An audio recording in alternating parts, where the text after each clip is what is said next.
We're going to bring you more coverage of the funeral today of Giorgio Armani. Let's take you to Rome, first of all. And Megan Williams, who's been covering the story since his passing, since we got word of that on Thursday. Megan, right outside, if I'm not mistaken, I think I saw it out of the corner of my eye, right near an Armani store, which is not open today, if I've read correctly. None of his stores open today in honor. That's right, Heather. This afternoon, while the funeral is taking place, they are closing all across the country the hundreds of Giorgio Armani stores in this country. This was a towering figure, not only for Hollywood stars in the world of fashion, but also here in Italy. He was known as Re Giorgio, King Giorgio. He had 50 years in the fashion industry in Italy. He was going to have a runway show this September to celebrate those 5 decades in the fashion industry. And he also really shaped it for Italians. I mean, this is a man who created really timeless suits. I'm wearing one actually today that was handed down to me. It was I inherited it from my father-in-law, and that speaks to the fact that he made very comfortable, well-crafted suits that lasted a long time, purses as well. When I spoke to people, when I've been speaking with people over the last few days about Armani here in Italy, they talk about how they inherited a purse from their grandmother or their aunt or their mother. He was also a designer who made kind of androgynous clothing for the very first time. He made T-shirts that were an alternative to kind of the sloppy logoed T-shirt that a lot of men were wearing. They were tight-fitting, they were in nuanced colors, and the deconstructed suit, an alternative to the stiff suit that men were expected decades ago to wear to the office. Also for women, an alternative to the power suit. They were softer, more flowing, still very serious-looking attire, but comfortable.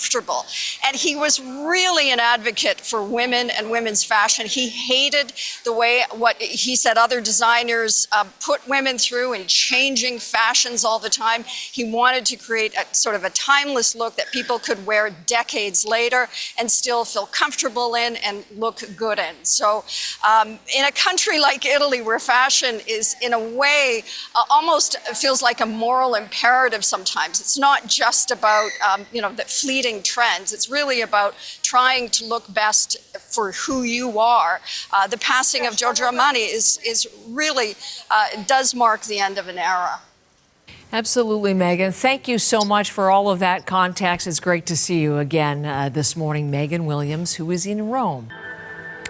There will be a funeral held today in northern Italy for Giorgio Armani, who died last week at the age of 91. It's going to be a private ceremony in the Armani family chapel, about 100 kilometers outside of Milan in a community called Rivalta. The fashion designer will be buried next to his parents and his older brother. All Armani stores around the world are going to close as that ceremony is going on as a mark of respect.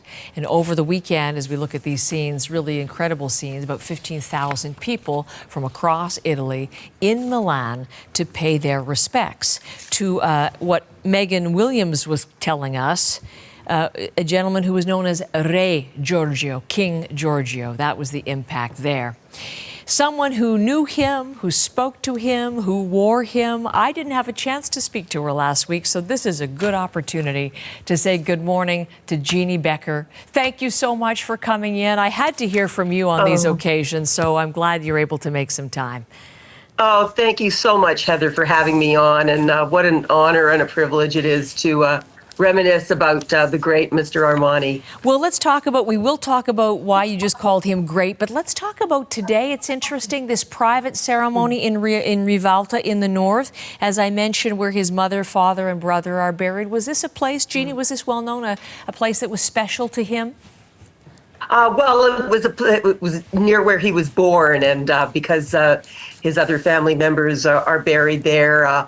It's funny, in the last few days before he passed, apparently Mr. Armani said that he wished, the one regret that he had in his life, that he wished he wouldn't have spent so much time working, although he knew that to be a great success, you have to work very hard.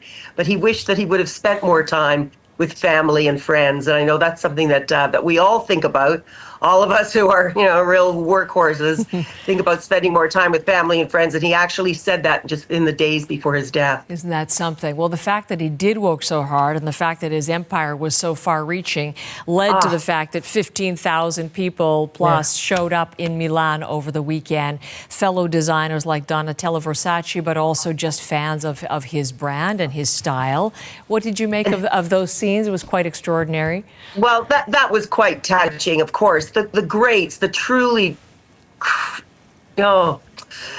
greats are always respected in that way, I believe. There's no question, and everybody knew that he was an absolute master and one of the greatest designers who's ever lived, really, both in terms of the way he saw people, women and men, and the way he dressed them, and the way he managed to build this multi-billion-dollar empire all by himself, sheerly independent. He also always remained very kind and very down to earth. It was great to see our own Canadians, D Squared, Dan and Dean Caton, the great Milanese designers who hail from Toronto. It was great to see them there paying their respects as well, because he inspired so many of the younger generation. But his name will live on forever. There's no question this is one strong brand. There may have to be some different things done with the way he did business, because the business has been changing so much. But he's certainly put successors in place that will undoubtedly carry on the incredible empire that he built. It's so interesting. I wanted to ask you about this, so I'm glad you raised it, because, his look was so synonymous with him. He was so emblematic of his own aesthetic at a certain point. I wondered, would it be able to carry on, Jeannie, in the way that it has?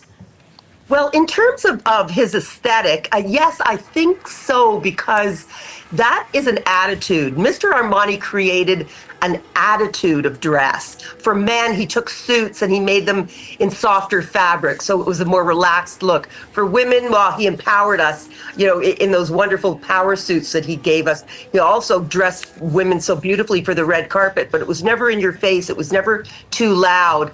It was an understated kind of luxury, and I think a lot of people now really see that as just a way of dressing. It's like beyond Armani.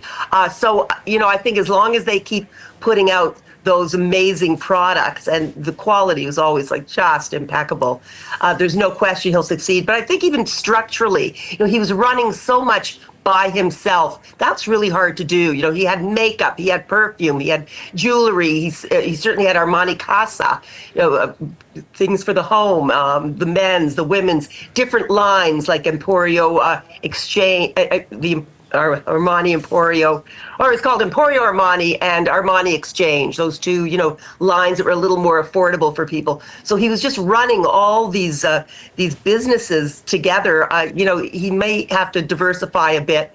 And I hate to say it, but this day and age, it's usually one big, colossal corporation that does take over these design houses. That may happen. We'll see.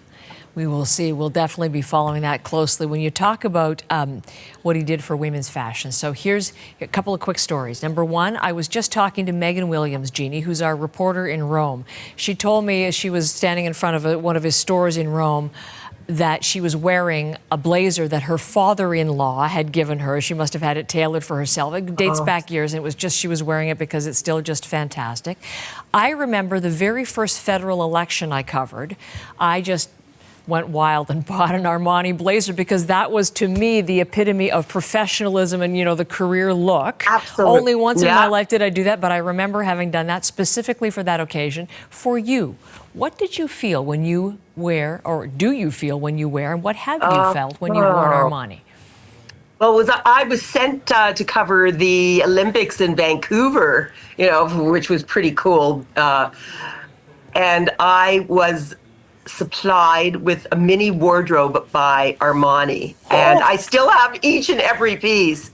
And I'm telling you that just knowing that you're wearing the best of the best, and these pieces, each and every one of them, are still so perfect for today. They're classic. They're timeless. Yet, a little bit fashion forward. There's one fringe cocktail dress that, and then what a visionary. I mean, fringes are so in for this Right season. now. It's incredible. And, here years ago, I had this great little cocktail dress from Armani that was covered in fringes, and I shall continue to strut it this season, I'm sure. Oh, you look amazing. Yeah, a great sense. Listen, fashion, it's not, it's not going to save the world, but boy, it can certainly help transform us and empower us and make us feel good about ourselves when worn in the right way. And Mr. Armani really understood that. He did so much for people. He was just such a kind-hearted person who absolutely adored people, a true humanitarian. And he will be remembered as such today at that private funeral service north of Milan. Thank you, Jeannie. I'm so glad to have some time with you on this again today, as always. Oh, thanks. Always a pleasure, Heather. See you soon. Jeanne Beker in Warkworth, Ontario today.